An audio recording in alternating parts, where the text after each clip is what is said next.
తులసి ఈ భూమి మీద పుట్టినటువంటిది మొట్టమొదట ఎక్కడి నుంచి పుట్టింది అంటే బీజము నుంచి వచ్చింది కాదు. తులసి చెట్టు గింజల్లోంచి రాలేదు. తులసి చెట్టు వృంద అనబడేటటువంటి మహాపతివ్రత యొక్క శరీరము దగ్ధమైనప్పుడు ఏర్పడినటువంటి బూదిలోంచి విత్తనాలు చేశారు బ్రహ్మగారి యొక్క అనుగ్రహం చేత. ఆ విత్తనములను చల్లితే అందులోంచి తులసి పుట్టింది. అందుకే అసలు తులసి కారణజన్మురాలు, లక్ష్మియే తులసిగా వచ్చింది. తులసికి ఒక్కదానికే ఒక లక్షణం ఉంది లోకంలో. తులసి సమస్త పాపములను హరిస్తుంది. ఎందుచేత హరిస్తుంది అంటే దాని గురించి పురాణంలో ఒక మాట ఉంది.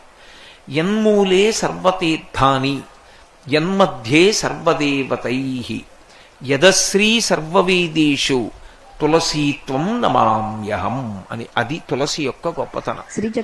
యన్మూలే సర్వతీర్థేషు, తీర్థములు అని ఉంటాయి లోకంలో. అసలు తీర్థయాత్రకి వెళ్ళామండి అంటారు.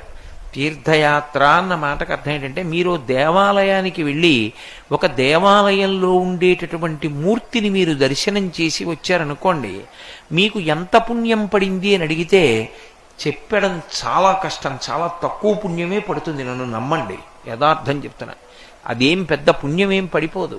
అందుకే దేవాలయం లోపల ఉన్నటువంటి మూల విరాట్ని పరిస్థితి చాలా ఒత్తిడైతే, చాలా ఒత్తిడైపోయి లోపలికి వెళ్ళి దర్శనం చేసుకునేంత సమయం దొరకకపోతే లోపలికి వెళ్ళి దర్శనం కూడా చేసుకోక్కర్లేదు. మినహాయింపు ఇచ్చింది శాస్త్రం. విమానమూర్తిని చూసి వచ్చేస్తే చాలు.